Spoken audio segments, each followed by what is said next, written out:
very warm welcome to Thorough Newspaper Analysis, which is presented to you by LawSeco.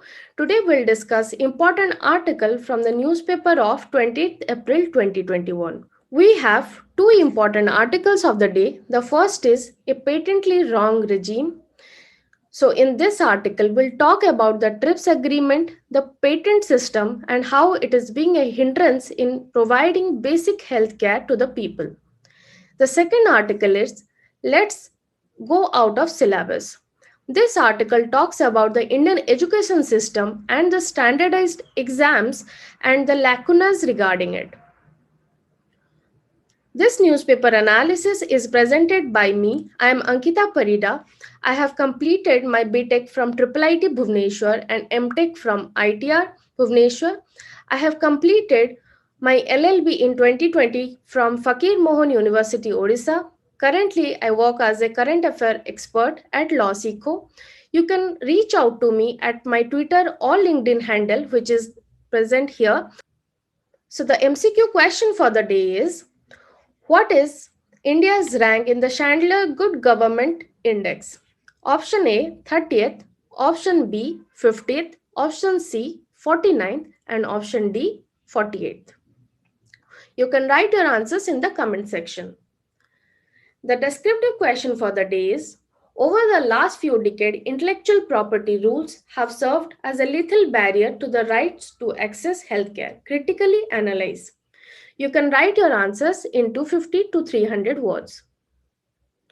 So the first article of the day is regarding the intellectual property rules and right to access healthcare.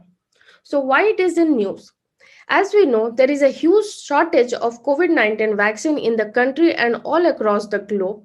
In October 2020, India and South Africa submitted a joint petition to the WTO or the World Trade Organization requesting a temporary suspension of the rules under the 1995 agreement of TRIPS regarding the COVID-19 vaccine, so that the vaccine could be accessible to all the people of the world.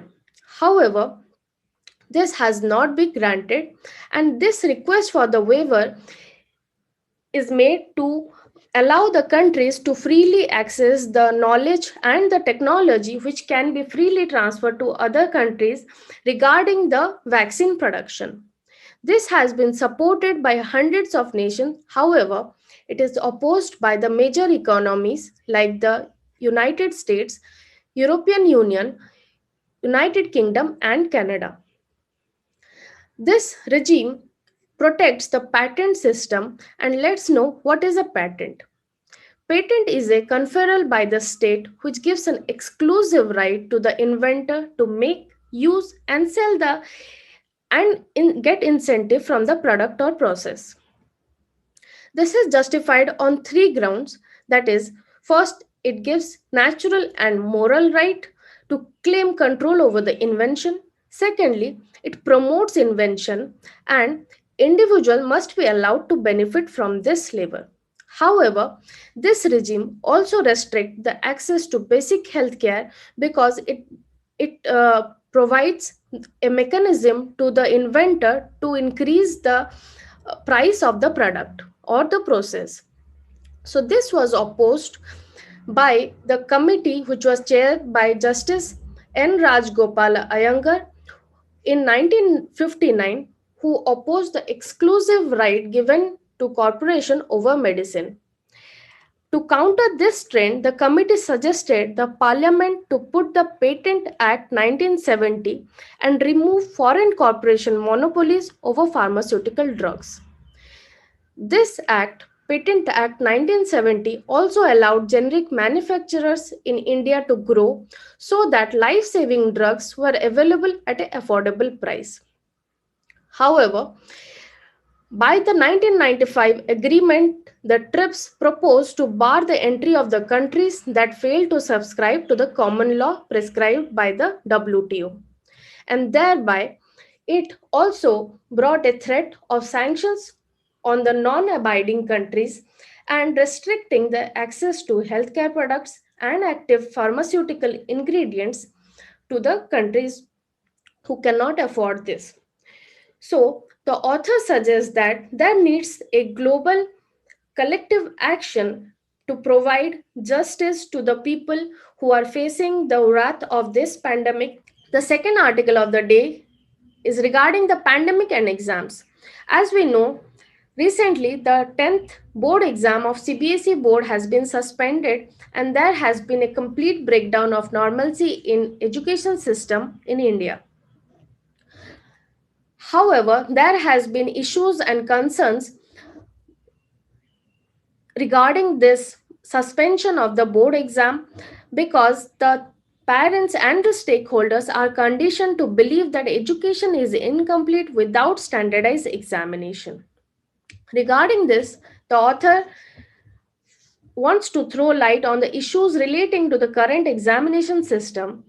It highlights three issues. The first is that the standardized test or the exams are not neutral because huge difference in government and private schools are there because of their access due to social, cultural, and economic setup. A child who is there in slum and a child who is admitted to an international school are not on an equal footing, and therefore their performance also differs. Secondly, there is a huge digital divide in the country, and also there is a difference in access to online education. The second is that exams are not the substance of meaningful education because there is a ritualization and tyranny of exam causing immense psychic anxiety which generates fear in the mind of the child. It deprives the experience of learning and exploring the sense of joy, wonder, and discovery. The third issue is that exam centric education breeds fear, envy, and superiority inferiority complex, and it legitimizes hyper competitiveness as a way of life. However, these are not the goals of education system. So therefore, the author suggests that education is not ought to bring all these things, but education needs to sensitize children. It should make them humble, make them patient, and cultivate ethics and care, and make them better humankind for the growth of the world.